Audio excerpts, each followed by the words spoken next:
So, is being a brat high praise for the Vice President? I'm joined now by Seth Schachner, Managing Director at Strat Americas, which helps to clients with media and technology.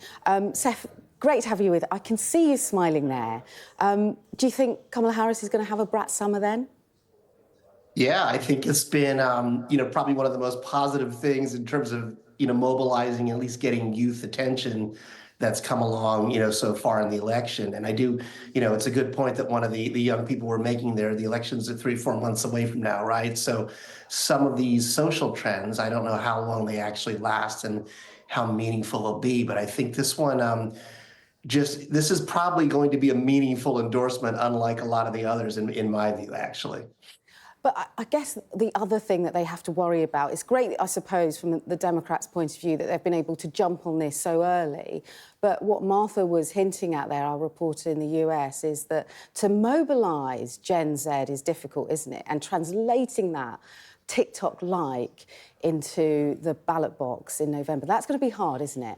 Yeah, yeah. I mean, I think even just to the first part of your point is probably the real magic there, which is that this is an age, a demographic that doesn't want to be spoken to per se, and I think there are some nuances about social media that are different than, say, any other form of traditional media, where being organic, being cool, being of the moment, I think makes a real difference in speaking to people. And I think that's what the magic about this is. She just sort of came out and said it. You know, I mean, I come from the entertainment business, from music in particular, so I see an album promotion there, and no one seems to have a problem with that. But it also seems to be a brilliant marketing campaign with the color and with advertising coming along the color Brat green. So it's quite a coordinated trend, perhaps in the way Barbie was last summer, actually. So.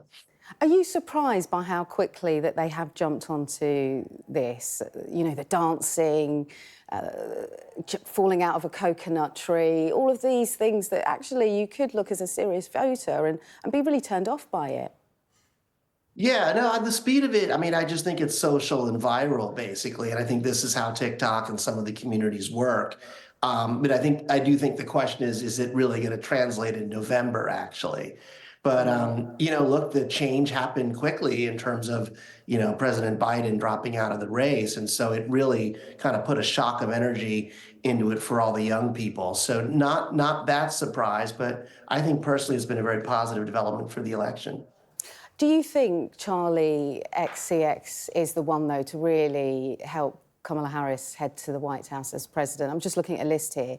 Biden's past support include Tom Hanks, Julia Roberts, Brad Pitt, Leonardo DiCaprio, and, dare I say, Taylor Swift. She's a lot more than just about any of them except for Taylor. I think, Charlie XCX as an artist herself has been very much about the internet, embracing internet characters, and really a digital age artist, if you will.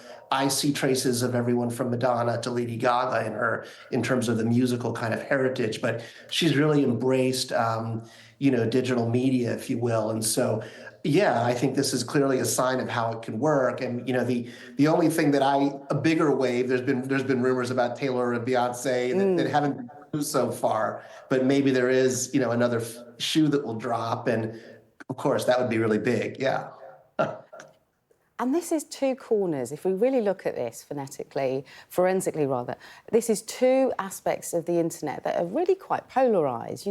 Charlie XCX from Essex, Kamala Harris, part of Biden's closest team, but they're colliding. Has that aspect surprised you? Yeah, I mean, it's great because, look, I'm in California. We have a long tradition of artists embracing political messages. It used to be all about that. And I think there's been more of a trend of artists avoiding that for different reasons. Big ones like Taylor Swift or Bruce Springsteen that probably have their fan base have the way our country's political split is. But, I think music can certainly serve this purpose. So I see it actually quite positive, and I hope other artists will chime in a way that's organic. And I do think it's quite a bit more effective than some of the ones you met where there's a handshake or just an appearance, at a convention. So it is pretty good stuff, and I actually think it will move the needle. We'll see if it changes the vote, but I think it's motivated people for sure, the young people. OK, we'll have to leave it there. Seth Schachner, wishing you a brat summer. Great being here.